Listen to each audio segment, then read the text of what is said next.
Bienvenue à un nouvel épisode de Médecine in 3 minutes. Comme d'habitude, on va droit au but. Le sujet est expliqué d'une manière brève, claire et souvent illustrée. Allons-y.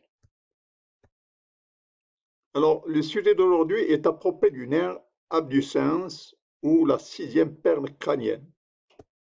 Pour la compréhension de l'anatomie de ce nerf, on a besoin de connaître un certain nombre de repères. Le premier est la fosse crâniale antérieure, la fosse crâniale moyenne est numéro 2. Numéro 3, c'est la fosse crâniale postérieure. Le numéro 4, c'est la partie inférieure du pont. Et le numéro 5, c'est le cordus phénoïde. Le numéro 6, c'est le sinus caverneux. Le numéro 7, c'est la fissure orbitale supérieure. Et le numéro 8 est l'orbite. Je répète, fosse crâniale antérieure 1, fosse crâniale moyenne 2, fosse crâniale postérieure 3, partie inférieure du pont 4, le cordus phénoïde 5, le sinus caverneux 6 et la fissure orbitale supérieure avec numéro 7 et l'orbite numéro 8. Alors la sixième paire est purement motrice. Elle conduit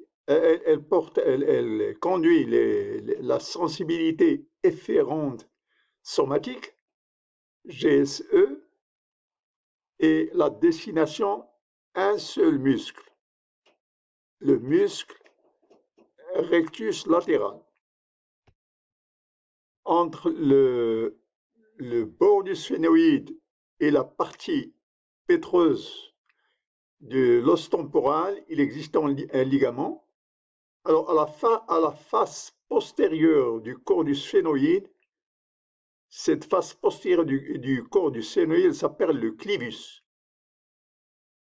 Alors, je me répète, donc la sixième paire crânienne est purement motrice, elle conduit des efférences générales somatiques et la destination, c'est un seul muscle, c'est le muscle rectus latéral. Alors, le noyau de la sixième paire crânienne du 6, le noyau du 6, il est à proximité du noyau du nerf facial, du 7. Donc le noyau du 6, il est à proximité du noyau du 7. Alors le noyau du 6, il occupe la partie supérieure. Alors si on divise le quatrième ventricule en deux, il a une partie supérieure et une partie inférieure. Alors le noyau du 6, il est apposé au parterre du quatrième ventricule dans sa partie supérieure.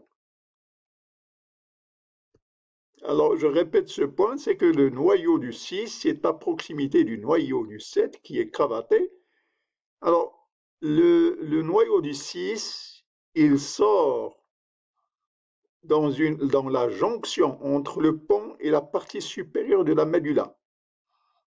Alors, ici, c'est le pont, ici, c'est la partie supérieure de la médula, et c'est là c'est là l'émergence du 6, du nerf 6.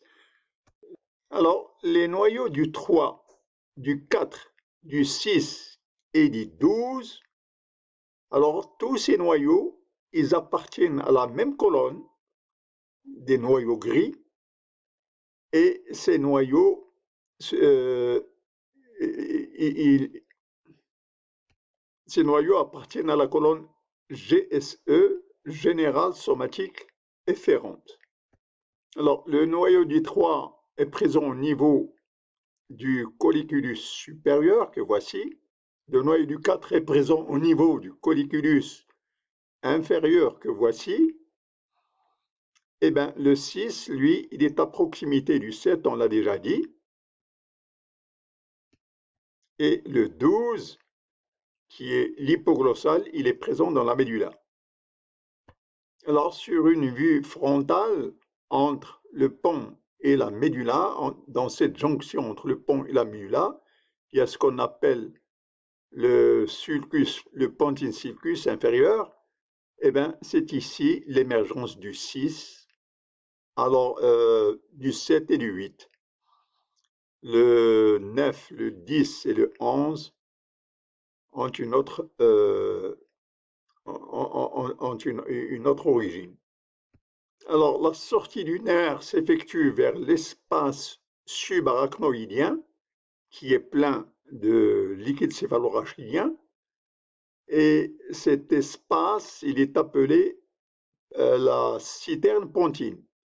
Puis, le nerf, il avance et il monte suivant le clivus, c'est-à-dire la face postérieure du corps sphénoïde, le long du bord pétreux de l'os temporal avant de pénétrer le sinus caverneux. Alors, entre le bord pétreux de l'os temporal et le corps du sphénoïde, il existe un ligament. Et ce ligament, ça s'appelle le ligament pétrosphénoïdal. Alors, dans sa sortie, avant de pénétrer le sinus caverneux, le 6, il traverse ce qu'on appelle le canal de Dorello. Alors, qu'est-ce que c'est que ce canal de Dorello? C'est un tunnel entre deux feuillets de la dure-mère et le 6, il voyage entre les deux feuillets de la dure-mère avant de pénétrer le sinus caverneux. Alors, le nerf passe en dessous du ligament pétrosphénoïdal qui forme une sorte de pont entre le corps du sphénoïde et la partie pétreuse de l'os temporal. Et le 6, il a le plus long trajet intradural. Alors, le 4, lui, il a le plus long trajet intracranial. Donc, il ne faut pas confondre ces deux notions. Le 6 a le plus long trajet intradural, alors que le 4, lui, il a le plus long trajet intracranial. Alors, à l'intérieur du sinus carotidien, le 6 est à proximité de l'artère carotide interne. Alors, sur la paroi du sinus caverneux, alors sur la paroi du sinus caverneux, il y a le 3, le 4, V1 et V2. Alors, le 6, lui, il est à l'intérieur. Il est à proximité de la carotide interne. Alors, je vous rappelle l'itinéraire du 6. Il traverse le sinus caverneux avant d'arriver à la destination qui est le rectus latéral, tout en traversant la fissure orbitale supérieure. Alors, comment le 6 traverse la fissure orbitale supérieure? Voici la fissure orbitale supérieure. Voici l'anneau tendineux. Voici le canal optique. Et ici, il existe trois nerfs. Le nerf lacrymal, le nerf frontal et le nerf trochléen. Alors, ces trois nerfs, ils passent à travers la partie latérale de la fissure orbitale supérieure. Alors que le 6, lui, il est central. Une seule destination, le muscle latéral rectus. Alors, voici le muscle latéral supérieur, le muscle rectus supérieur, le muscle rectus médial et le muscle rectus inférieur. Alors, le 6, un seul muscle, c'est le muscle latéral et rectus. Alors, à proximité du nerf nasociliaire et du nerf trochléaire. Alors, LFT, lacrymal frontal trochléaire. Alors, si le 6 est endommagé, si l'abducens est endommagé, alors il cause ce qu'on appelle l'isotropie ou le strabisme médian. Alors, ça cause une diplopie. Pourquoi? Parce que les axes ne sont plus parallèles. Alors, voici la situation normale et voici la paralysie à droite.